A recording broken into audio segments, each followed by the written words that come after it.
Hello and welcome back to Scottish Independence Podcasts. And this week we're continuing our historical look at battles of our bygone days. And this time it's the as opposed to battles of our current days. Yes. So, it's still against the English government system, though, isn't it? It is. Slightly less swords, probably just as well. Yes, that's right. Less violent. Yeah. But so we had a day over in Falkirk, and as you say, there was all sorts of things. There was a commemoration of the Battle of Falkirk, which I knew nothing. No, but there was there was re-enactments of the way that people, fought and the kind of weapons and things that they used. But there was also things like the kind of musical instruments and the music that they played. I just thoroughly enjoyed it. It was a great day. Me too. And it was really well done. It was the Graeme Society who had organised it. And if you don't know who Graeme is, you'll find out when you watch the video. You will.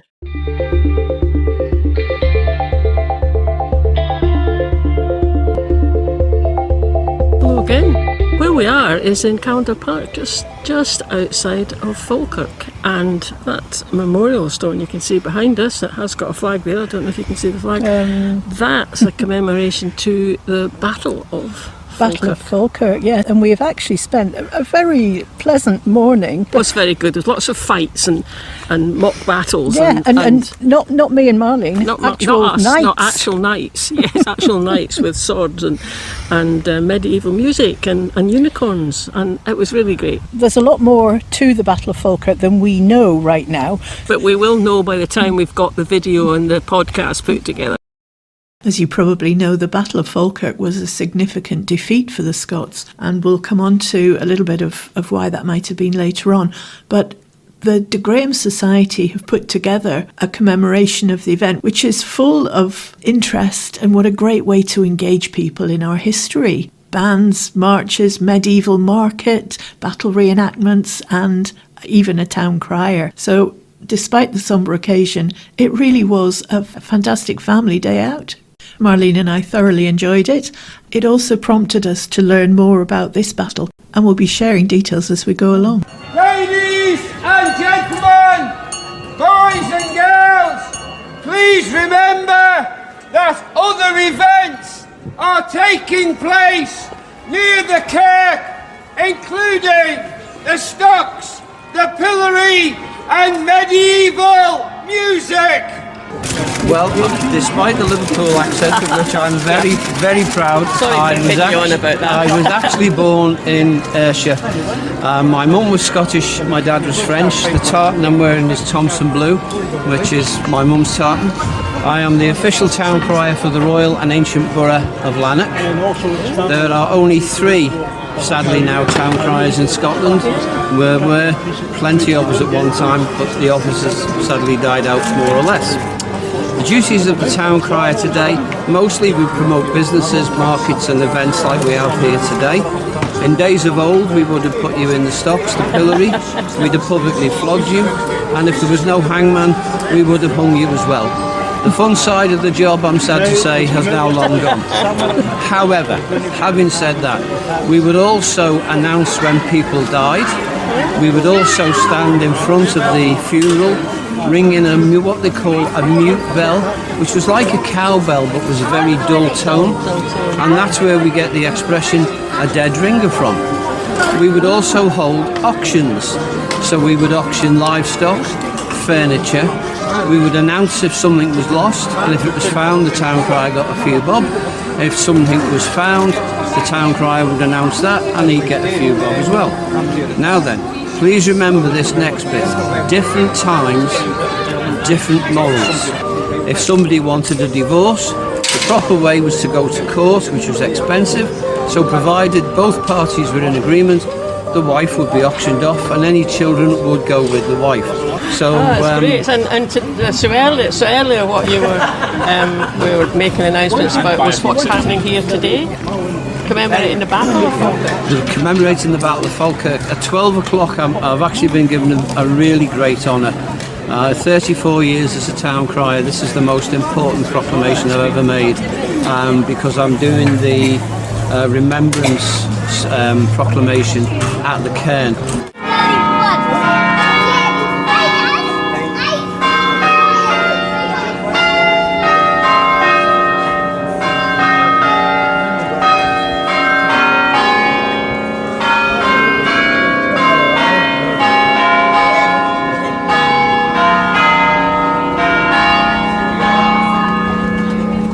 my favourite bits of the day was the bell ringers at Trinity Church. Never mind just hymns, they went through a whole load of songs that you'd know. This is Will You Go Lassie Go. A bit later on, see if you spot Ali Bally Bee. And if you're seeing lots of references to Jacobites and the 1746 battle, that was a different Battle of Falkirk. So who was Sir John de Graeme of Dundaff? Also known as the right hand of Wallace, he was legendary for his bravery and was known as Graeme with the bright sword. And you can see that sword, or a replica of it possibly, on top of his tomb at Trinity Church in Falkirk. He was mentioned in Blind Harry's poem, The Wallace.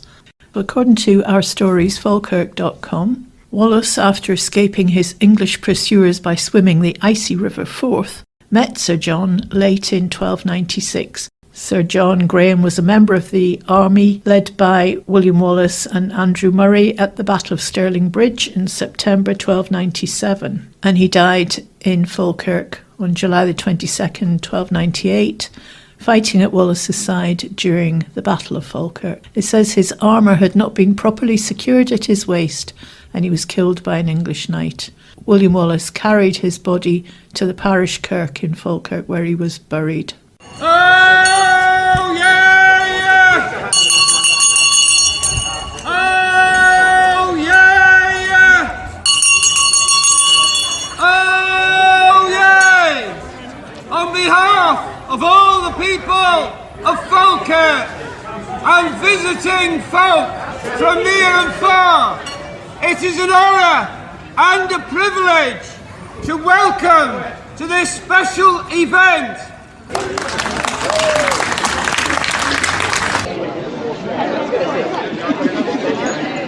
come to Falkirk. Have a great time. Have a great time, she says. You'll enjoy yourself, she says. No, she'll enjoy herself. Yeah. I've got plans. Hell yeah! And you've got a lease there to hold on to it. Following the successful rout of the English at Stirling Bridge the year before, William Wallace had been wreaking havoc in the north of England. Edward brought a significant army up into Scotland. They got as far as Edinburgh, but there was no sign of Wallace. Edward was reputedly about to turn back and head for home when he received information that the Scottish army was at Falkirk. Now, accounts differ as to where this information came from. Some sources say it was his scouts found the army, others that Wallace was betrayed by Scottish noblemen who were jealous that he was guardian of Scotland despite being of low birth. Edward immediately headed towards Falkirk, and it's not clear why Wallace engaged him in a set-piece battle, horribly outnumbered. It may be that he couldn't risk letting him get as far as Stirling Castle. Maybe Edward just caught him unawares and he picked the best defensive location he could find at short notice. We don't know. As is often the case with the battles that took place over 700 years ago, nobody is now completely sure where exactly they did take place. Our main contemporary account of the battle is from the English chronicler Walter Gisborough, and all he says is that the battle was on hard ground and on the side of a hillock next to Falkirk. He describes a marshy area in front of Wallace, which the English forces then had to come round. They circled it on the left and the right.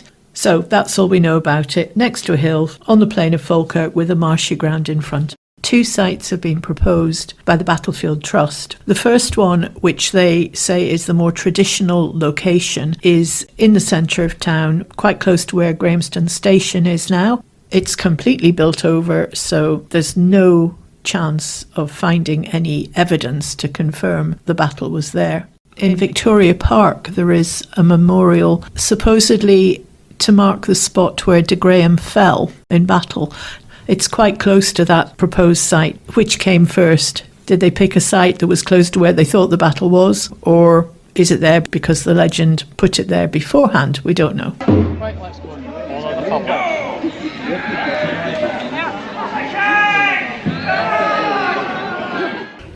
Good luck, Connor.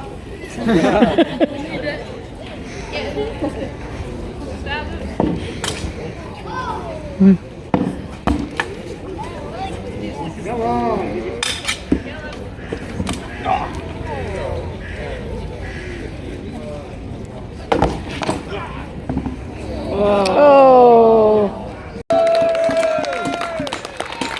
second possible location highlighted by the Battlefield Trust is to the south of Callander Park, just past Callander Wood.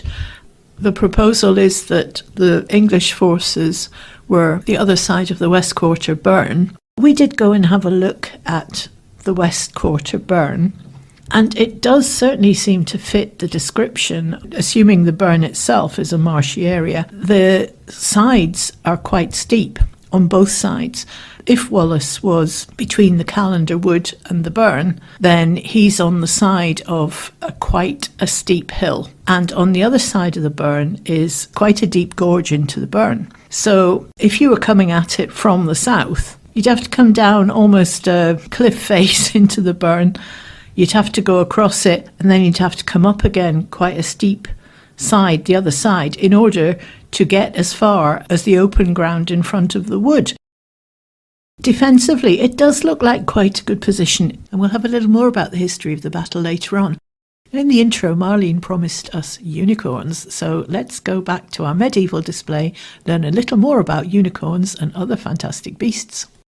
So when people were trying to describe them, they were quite often like going, oh, well, how do I do it? Oh, well, I suppose it's a bit like a cow or a horse with a big horn on them. And by the time you've got this like fourth or fifth hand, it bears basically no resemblance to the original animal. I know, but it is quite something, isn't it? That Scotland's national animal is a unicorn. Well, or it might have been a rhinoceros. Or it might have been a rhinoceros. Well, it's one of those other things is that unicorns are mentioned in the Bible. I believe it's like 17 or 18 times. Oh. So as far as medieval Europeans were concerned, they definitely existed because it's in the Bible. Yeah. Like you can't doubt that. And like there's all sorts of other animals that they thought existed. And they used as well. to see them drawn in these sort of bestiaries that I don't know if it would have been, might not have been monks that did them, but quite often it was monks. Yes, and amazing sort of representations of. Some of them are animals that we know about. Yeah. But just have descriptions that are like, okay, I can, knowing what it is that you are trying to describe, I can sort of see where you're coming from, but it's a bit of a reach. But some of them are quite funny because they also apply sort of supernatural powers to some of these animals as well. Well, they do to the unicorn, don't they? So like, it's a symbol of purity and ability and strength. Yes, I mean even J.K. Rowling picked up on that. Oh yeah, I mean it's a thing that's probably been where throughout kids know about unicorns these days. Yeah. But this is really good. It's really good.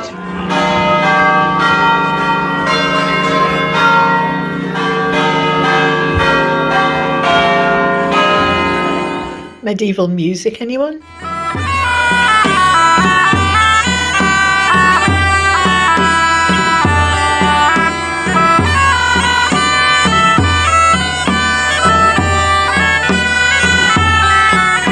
These were obviously very dangerous times. Marlene and I thought we perhaps ought to enrol in night school and learn a little swordsmanship. So this must stick out behind me. If I must pass through a crowd, if I go to market or some such, then a sword like this is inconvenient. I must be aware of myself and I do not wish to strike upon others because they might take offence. So a more common fellow with a sword such as this, which is cheaper to produce as well, so it's cheaper for him to buy, will have this and the buckler and be very well protected, but it will not get in his way at all. Whereas a wealthier fellow will have a sword like this, which will get in his way, but it matters not because he is wealthy enough that he can have fellows to clear the path for him, or just his own status and wealth. So could any, I mean obviously it'd be men, but have a sword like that to defend themselves? There wasn't anything about hierarchy that... No, in Britain all men were allowed to be armed at all times. Mainly in England it was protected by law. In Scotland the situation is a little different in places, but generally in Britain in general all men were armed more or less at all times, travellers from Europe often remark upon it, that they'll see farmers working in the field with a sword and buckler just propped up beside them, and they'll go to a market and everyone's wearing swords. In Europe, they had very strict rules in different places about who was allowed to be armed with what and where, mainly because they were very scared of peasant uprisings. Yes, well that's why I was asking if the peasants were actually allowed to have swords. In Britain, the philosophy is reached the other way.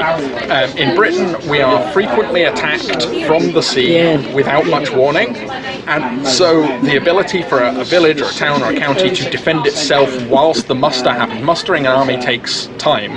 And so whilst the army is being mustered, the local area should be able to defend itself just to hold out for a day or two while the army can be mustered. The feeling at the time, at least, was that the nobility were held to account by the fact that peasants were armed. Certainly wasn't the case in England, was it, with the Norman nobility? No, well, yeah. It was a bit different up here. Yeah, it was a bit different up here. But in general, the feeling at the time is that having an armed peasantry is good for keeping the nobles in check. It's a very Scottish point of view. Yes. I mean, it's the same as in America, where they're all like absolutely mad for their Second Amendment rights because it will help them stand up to the army. But the army has bombs and missiles and things. Like it's not comparable. But the cultural feeling is that it should be. So what went wrong? Why did we lose the battle? Let's assume that the battle took place at the second location, which is just south of Callander Park, because we can visualise that and then apply what we know about the battle to that landscape. The English army first had to work out how to get over the bog that was between them and the Scots. The vanguard, the Earls of Norfolk, Hereford and Lincoln, moved upstream and crossed the west court of Burn to the west of the Scots. Anthony Beck, who they describe as the bellicose Bishop of Durham, led a second division downstream and crossed east. Thus the Scots found themselves sandwiched between two sizable cavalry divisions, both of which vigorously attacked them from opposite directions. The Chilterns were designed to withstand precisely this kind of assault, and they held firm.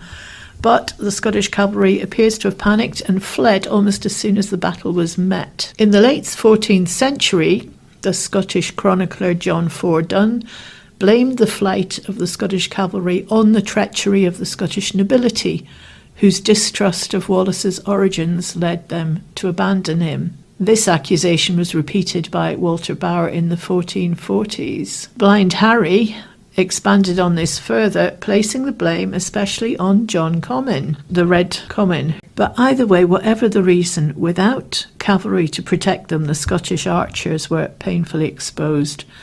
The English cavalry couldn't penetrate the Chilterns, but they could go in between them, and they wiped the Scottish archers out to a man. Now, having failed to break through the Chilterns, the English cavalry pulled back to regroup and remounted on fresh horses. But with no cavalry and no archers left, the Scots had no way to apply any offensive pressure on the English, so all they could do was wait for the next assault. And in the meantime, Edward sent forth his own archers, and this would prove to be the crucial moment in the battle. Wallace's Chilterns were entirely stationary, and they presented big easy targets for the English archers, and a murderous hail of arrows so disrupted the Scottish formations that when the cavalry charged again, they swept the Scots away. Wallace and his men fled desperately into Callander Wood, but a rout ensued. As the sun rose this morning, we were offered an armed guard coming through to Falkirk. Tell them it wasn't necessary. These might well be fighting people. These are dancing and smiling people as well. I see he's all moving. We're playing drama. You're brilliant. It's Saturday. Let's go! I hear you!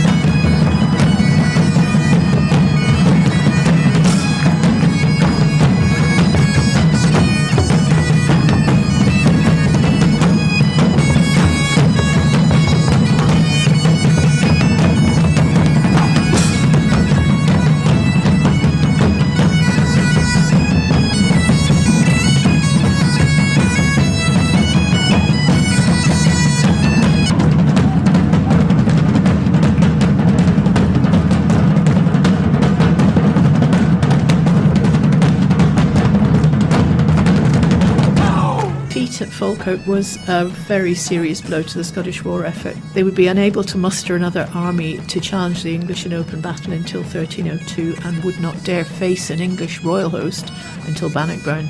But the early part of the campaign in 1298 had demonstrated that another type of warfare was possible, one that relied on fielding versatile, highly mobile forces that used the landscape to their advantage to frustrate the English rather than facing them head-on.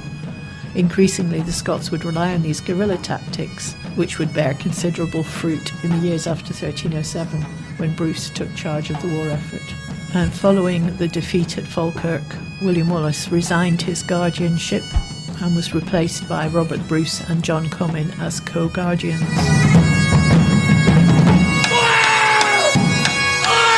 Now remember the town crier? He had written a special poem to commemorate the battle, and he gave us an exclusive rendition of it. Here he is. The sun had risen in the sky on the 22nd of July.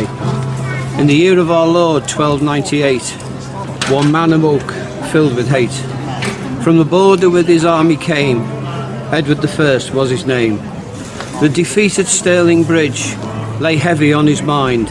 The brave army of Sir William Wallace he was determined to find. Where the river Carron flows, near to Falkirk town, a battle would be fought that day, before the sun went down. On the field of battle stood Scotsmen brave and true, and each and every one of them knew what he had to do.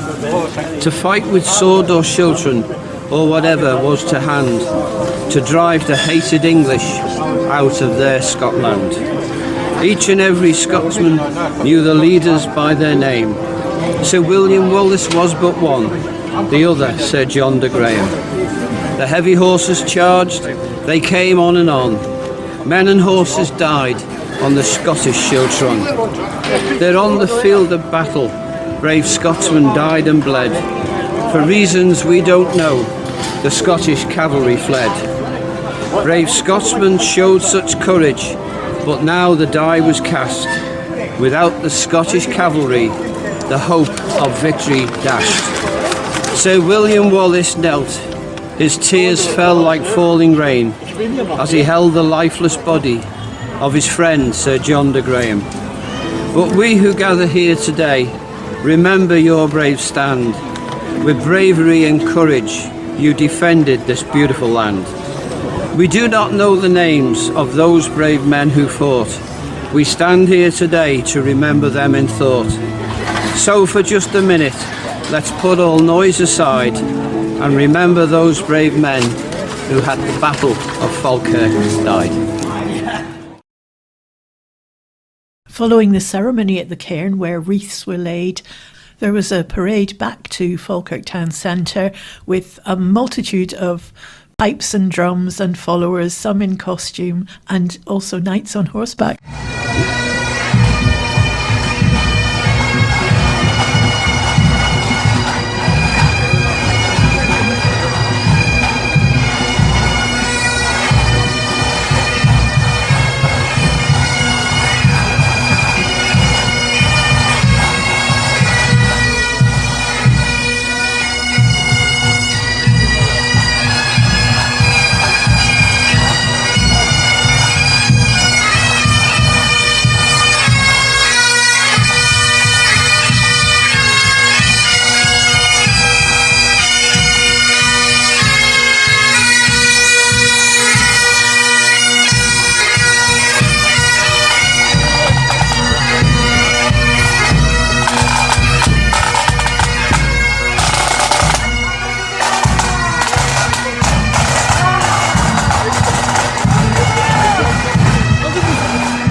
although you're commemorating a sad occasion, because that's the one that the Scots lost, but we lost it quite dramatically. But what a nice festive family occasion it was. So, it just shows you that commemorating these things is, it can bring a whole town, a whole community sort of together, and medieval markets and all sorts. It was great. Exactly. And that struck me afterwards, because you and I have had various conversations recently about how you tell stories and how you touch people's sense of being Scottish and Scottishness, whether it's music or writing or storytelling. And there was a lot of storytelling went on that day. It wasn't put in a context of Scotland wishing to regain its independence now. It was commemorating the battle, but there was lots of storytelling going on, wasn't there? I was really struck by that. Kids got engaged with it. Yes, there was so much there that they could enjoy. So we didn't know anything about the battle. We didn't learn about the battle. So, here we are trying to redress that a little bit. Yeah. Thanks for watching as ever. And we'll be back with more historical stuff as well as current day politics and culture soon. Bye. Bye.